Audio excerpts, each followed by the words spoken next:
ce forum de la mer est le second que j'organise. Le premier a eu lieu à Toulon, il y a plus d'un an. Il prenait place dans une réflexion générale sur l'écosocialisme, qui est la doctrine sur laquelle est construite la pensée pour le futur du parti de gauche dont je suis membre. Et il intervient dans le cadre de la réflexion que nous avons sur la façon de relancer une économie moderne, l'économie française, en tenant compte du fait que la traditionnelle relance par la consommation populaire, qui était le cœur des programmes de la gauche, ne peut plus être le point d'appui d'une pensée sur le futur de l'économie, pour nous, compte tenu du fait que nous devons partir de l'intérêt général humain qui nous enseigne que la planète n'ayant pas de ressources infinies, nous ne pouvons pas construire une stratégie qui suppose de telles ressources. Comment donc relever ce défi? Comment trouver le moyen d'un volant d'entraînement de l'activité qui soit écologiquement soutenable et responsable? C'est ainsi que le thème de l'économie de la mer est entré dans la réflexion des commissions économie, écologie et stratégique du parti de gauche. Et dans mon propre esprit, après que la campagne présidentielle de 2012 m'ait conduit à devoir réfléchir de manière très précise et très concrète à ce que voudrait dire une relance écologiquement supportable, c'est-à-dire, paradoxe suprême, compatible avec l'idée d'une décroissance générale du productivisme. C'est un défi intellectuel, bon, c'est un défi, soit on est écrasé par lui, soit c'est une occasion de réfléchir et de se dépasser. C'est ce que nous essayons de faire. De plus, la réflexion, plutôt anthropologique, nous a fait comprendre que l'explosion du nombre des êtres humains, 7 milliards actuellement, 9 milliards très bientôt, modifiait le rapport des êtres humains à la mer dans la mesure où l'espace maritime est l'espace d'expansion le plus facilement accessible pour lui avant que l'espace en général, de l'univers infini, ne vienne à s'ouvrir aux activités de l'espèce humaine. C'est déjà commencé, hein, mais ce n'est pas à l'échelle à laquelle cela aura lieu avec le milieu de la mer. Souvent, dans mes interventions, je disais l'humanité va entrer en mer, l'humanité va explorer. Jusqu'à ce que des camarades me disent tu devrais cesser de mettre ça au futur, parce que c'est un peu ridicule, vu que c'est déjà commencé.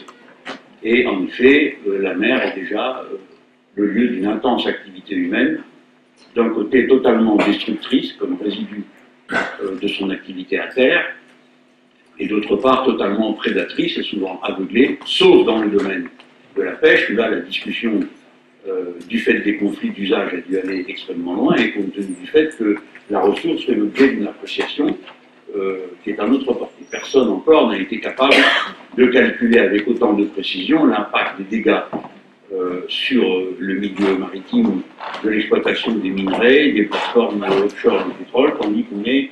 vous comprenez pourquoi je ne peux pas rester à la tribune. Vous êtes tout à fait à votre place, excusez-moi, j'ai pas...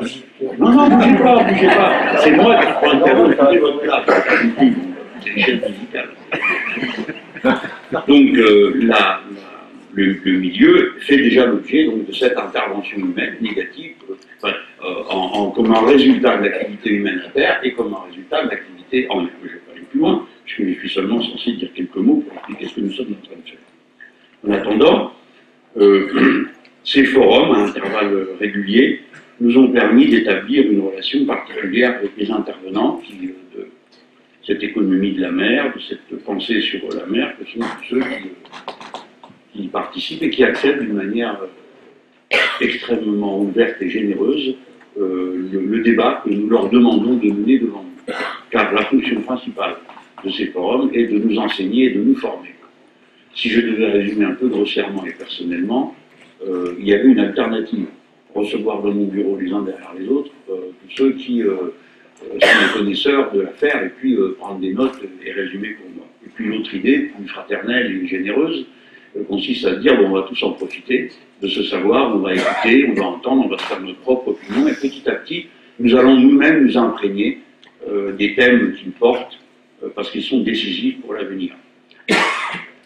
Ils sont décisifs parce que si l'économie française doit redémarrer, autrement que par la stupide politique de l'offre, dont l'échec est avéré, notamment sur le plan écologique, pour ne rien dire des objectifs qu'elle se fixe elle-même, qui est le développement de l'emploi et de la qualité technique des produits, mais la politique de l'offre est un échec. Ça consiste à dire produire n'importe quoi, n'importe comment, du moment que le prix unitaire baisse de manière à trouver et rencontrer un public. Alors, il se trouve que quand on applique cette politique de l'offre à la mer, le résultat est non seulement grotesque comme à terre, mais aboutit à des aberrations écologiques bien connues. Peut-être que tout à l'heure on en aura un écho, mais il est tout à fait clair que si on pêche toujours plus et que le prix des produits pêchés reste constant, on voit qu'il faudra toujours pêcher plus, il y a plus de pêcheurs, plus de demandes et plus d'intérêt à avoir les protéines qui sont recueillies par la pêche. Tout ça est un peu plus compliqué, je les résume à cet instant, mais c'est pour dire que s'il y a une chose qui ne peut pas marcher, c'est la politique de l'offre en mer, ça c'est clair.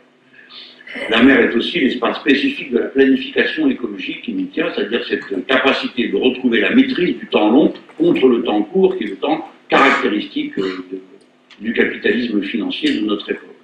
Au demeurant, les structures d'organisation de la propriété et de la production appliquée à la mer donnent là aussi des résultats désastreux, comme c'est la finance qui dirige.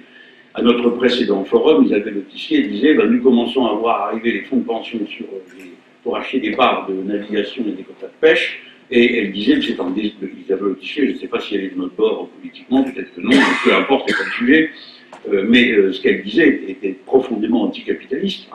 Et elle disait pourquoi? Parce que ces gens-là, aujourd'hui, ils investissent dans la pêche, demain dans la chaussette, après-demain dans les castagnettes, et peu leur importe de savoir s'il reste des poissons après leur passage ou pas. Et elle disait, d'une certaine manière, nous avons plus intérêt à un capitalisme productif qui s'intéresse à la production, parce qu'au moins ils tiennent compte de l'existence de la ressource et ne pousse pas des réglementations absurdes qui consistent à tout ramasser d'un seul coup pour en tirer le maximum. Donc j'essaye de faire valoir sous vos yeux les interconnexions intellectuelles qui existent entre la pensée anticapitaliste et antiproductiviste qui est particulière à ce que je représente politiquement et que je me garderai bien d'attribuer de force à qui que ce soit à cette tribune et non pas et surtout pas à Alain Cadric. Quoique je suis sympa avec toi parce que tu es avec moi bien. Nous nous tutoyons parce que nous avons une estime mutuelle l'un pour l'autre, en dépit du fait que ces théories politiques sont fausses. C'est son seul défaut, on va dire. Donc voilà le cas. Maintenant, les thèmes de forum en forum, nous construisons avec le plus grand sens du concret possible cette vision de la relance de l'économie productive française. L'idée étant que si nous avons, par l'économie de la mer, un investissement massif, dont nous parlerons en conclusion de nos travaux, eh bien, nous aurons un volant d'entraînement de l'économie propre. C'est-à-dire que tout ce que nous ferons en aval, c'est-à-dire en installant des machines en mer, en modifiant construction des navires, en installant de l'algoculture, en mettant les machines marémotrices pour généraliser le modèle, eh bien, nous aurons un modèle économique écologiquement soutenable qui profitera loin en amont. Puisque, comme je l'ai déjà dit, on m'a dit, mais tout le monde habite pas au bord d'une côte. Ben si, beaucoup de monde habite au bord d'une côte, 50% des Français à moins de 100 km. Mais pas seulement. L'économie, elle va jusque dans la montagne. Pour couler des machines en mer comme les hydroliennes, il faut des aciers spéciaux qui sont produits à grande angle. D'où l'importance pour nous que la capacité de production d'aciers spéciaux français reste en France, parce que sinon, nous allons être démunis de la matière première dont nous avons besoin pour ce modèle économique. Voilà. C'est ça l'idée essentielle. Je la dis et la redis, alors maintenant j'en viens à notre stratégie. Notre stratégie est celle de la jalousie productive. Des gens qui défendent l'économie de la mer, ils ne nous ont pas attendu, nous, pour s'y mettre. Vous avez des esprits magnifiques qui se sont mis au travail, qui ont des propositions et qui n'ont jamais été entendus. Ils parlent d'économie de la mer, alors on les reçoit, on les écoute, on prend quelques notes, des fois on rajoute une ligne dans un programme. Entre le chapitre 3 écologie et le chapitre 4 qui dit le contraire, il y a toujours 2 ou 3 lignes sur l'économie de la mer. Donc notre technique politique a été en nous emparant du thème, de provoquer l'idée que quand même on n'allait pas nous laisser ça. Donc progressivement, je vois que des organisations politiques les plus diverses s'en emparent, et souvent avec l'air émerveillé des ralliés de la 26e heure. Par exemple, le Front National s'est emparé récemment du thème de l'économie de la mer, et il répète avec comment dire, une certaine fidélité des textes qu'ils n'ont pas écrits puisqu'ils sont directement recopiés des nôtres. Et bon, ben voilà, du coup, les partis de droite se disent « Ah, mais on ne peut pas laisser, mais cette affaire-là, qu'est-ce qui se passe et qui c'est qui s'en occupe? Ah oui, c'est Cadec, bah, le qu'est-ce qu'il a? Ça se passe comme ça. Et puis au Parti Socialiste, ils se disent « Ah, mais qu'est-ce que c'est que cette histoire? On ne va pas laisser Mélenchon comme ça, se donner un beau rôle. » Et une chose en entraînant une autre, voici comment nous allons arriver à centraliser le débat sur la mer. Et ce qui est important, c'est de faire avancer une idée. Ce n'est pas de s'en attribuer la propriété. Nous sommes des Gramsciens, nous. Nous construisons des hégémonies culturelles. Nous nous appuyons sur des hégémonies culturelles, mais nous cherchons à en construire. Construire des hégémonies culturelles, c'est faire, au lieu de faire ça dans mon bureau, faire des forums devant tout le monde, et qu'il en soit question, qu'on en parle, etc. Et donc nous nous appuyons sur tout ce qui se fait. Parce que nous n'avons pas la vanité, l'orgueil prétentieux de croire que parce que nous arrivons, c'est nous qui avons le fin mot. C'est tout le contraire. Nous ne récupérons personne, nous cherchons à être récupérés, et nous nous appuyons sur tout le travail qui est fait. Il y a quelques mois, je me trouvais déjà avec quelques-uns de ceux qui sont ici, au forum, aux Assises de la mer, organisé par Le Marin et le journal Les Échos. J'ai été accueilli de manière extrêmement amicale, quoique j'aime vous dire que là, au mètre carré, il n'y avait pas beaucoup de mon bord. Hein. Bon, mais les gens étaient extrêmement amicaux, la discussion a été extrêmement technique, ouverte, loyale, sans préjugés. Ce qui me change des assemblées politiques vénéneuses auxquelles je participe d'habitude. Et je n'ai pas honte de dire que oui, bah, je lis Le Marin, je m'en inspire. Autour de moi, il faut dire que c'est facile pour moi, le coordinateur politique de notre parti, Éric Coquerel, qui est ici, est lui-même un homme de cette branche d'activité. Bon, alors, je vais donc vous présenter rapidement les travaux de notre matinée et de notre journée. Claire Mazin va coordonner, va être la passeuse de parole et gardienne du sens et de l'horloge. Il y a 3 tables rondes. Je vous fais observer que les 3 sont dans l'actualité. La première, table ronde, pêche et aquaculture, défis alimentaires, écologiques, sociaux et économiques. Ça, 3 jours après que la FAO, organisme des Nations Unies, est expliqué que le passage à 9 milliards d'êtres humains va demander, et le rattrapage de ceux qui vivent dans la famine va nécessiter une augmentation de 60% de la mise à disposition de l'humanité de ressources alimentaires. En conséquent, la ressource mer, poisson, est en première ligne.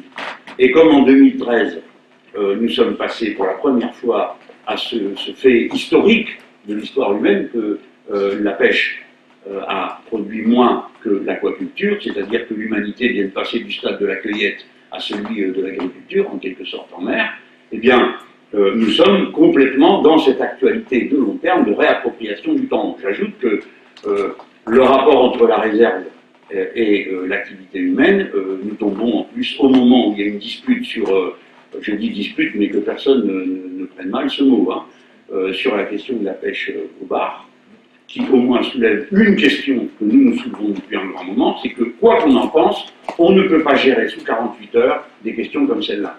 Et que l'appropriation du temps long et les quotas pluriannuels sont quand même des questions décisives et pas des lubies techniques de notre parti. En tout cas, nous sommes dedans.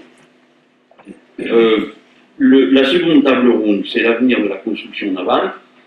Bon, nous, Français, nous avons un sujet de honte qui nous a quand même fait. Quand on dit construction, il faut penser déconstruction. Non seulement les modèles de la future construction navale, la taille des navires, la discussion sur leur puissance, mais aussi quand même le bilan des tâches de déconstruction qui sont nécessaires. Bon.